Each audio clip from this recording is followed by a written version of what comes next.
It was a crisp February evening in 2025 when Mia Carter, a 29-year-old freelance photographer with a penchant for the macabre, convinced her friend Lucas to join her on a trek to the ruins of Danvers State Hospital.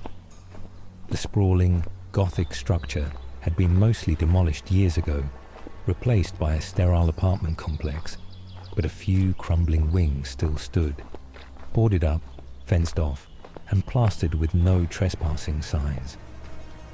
Mia had read the stories online. A psychiatric hospital built in 1878, infamous for overcrowding, lobotomies, and whispers of restless spirits. She wanted shots of the decay for her portfolio. Lucas, a pragmatic 32-year-old mechanic, agreed to tag along, mostly to keep her out of trouble.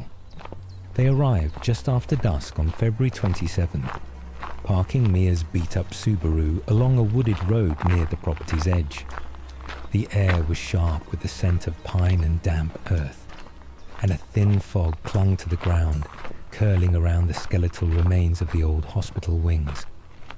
Mia's camera hung around her neck, her breath visible as she scanned the scene. Lucas shoved his hands into his jacket pockets, muttering, "This place gives me the creeps already. Let's make it quick." The fence was rusted and sagging in places, easy enough to slip through. They picked their way toward a partially collapsed section of the building, a looming brick facade with shattered windows like empty eye sockets. The wind carried faint sounds, a creak of wood, a rustle of leaves, and something else, a low rhythmic thudding, like footsteps pacing inside. Mia paused, tilting her head. "You hear that?" Lucas frowned, listening. "Probably just the wind. Old places like this make noises. Come on." Inside, the air was thick with dust and the sour tang of mildew. Their flashlights cut through the gloom, illuminating peeling paint, broken furniture, and graffiti scrawled across the walls. Names, dates, cryptic phrases like, "They never left." Mia snapped photos, the click of her shutter echoing in the stillness. Lucas stayed close, his unease growing as they ventured deeper into a corridor lined with rusted gurneys and overturned chairs. The thudding sound returned, louder now, reverberating through the floorboards. Mia stopped, her flashlight trembling slightly. "That's not the wind." Before Lucas could respond, a shadow darted across the far end of the hallway. Too quick, too deliberate to be a trick of the light. Mia's pulse quickened. "Did you see that?" she whispered. Lucas nodded, his jaw tight. "Let's go. Now." But Mia, driven by a mix of fear and curiosity, stepped forward instead, her camera raised. "Just one more shot." She aimed at the spot where the shadow had vanished, the lens framing a doorway half blocked by a fallen beam. As she pressed the shutter, the flash flared, and for a split second, it illuminated a figure. Tall, emaciated, its head cocked at an unnatural angle. It stood just beyond the beam, staring directly at her. The image burned into Mia's mind before the darkness swallowed it again.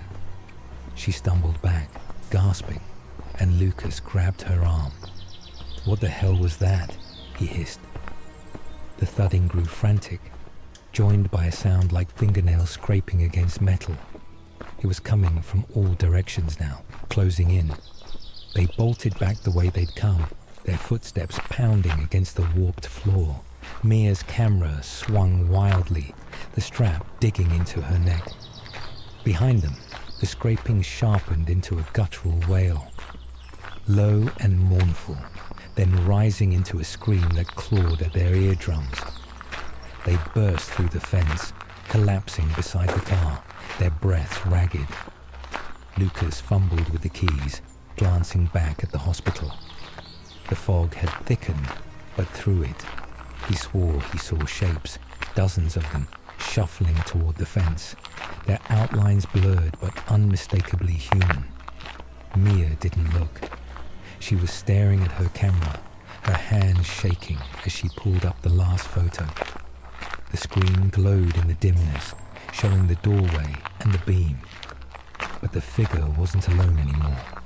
The frame was crowded with them. Pale, hollow-eyed faces pressed together, their mouths stretched wide in silent shrieks.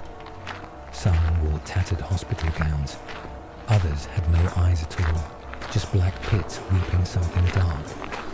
And in the center, the tall figure loomed, its head still cocked, its skeletal hand reaching toward the lens as if it knew she was watching. Lucas started the car, peeling out onto the road without a word. Mia clutched the camera, the image searing itself into her thoughts. They didn't speak until they were miles away, the hospital a fading memory in the rearview mirror. "We're never going back," Lucas finally said, his voice hoarse. Mia nodded, but she couldn't shake the feeling that something had followed them. That night, alone in her apartment, she uploaded the photo to her laptop. The file opened, and her stomach dropped. The figures were closer now, impossibly closer, crowding the frame, their faces clearer, their hands clawing at the edges of the screen. She slammed the laptop shut, her heart hammering. The next morning, February 28th, Lucas called her, his voice trembling. "Mia, check your car. There's something on it." She stepped outside, the cold biting at her skin, and froze. Across the Subaru's hood were deep, jagged scratches, too precise to be random, too deliberate to be an animal. They formed words, etched into the metal. "We see you." She hasn't slept since.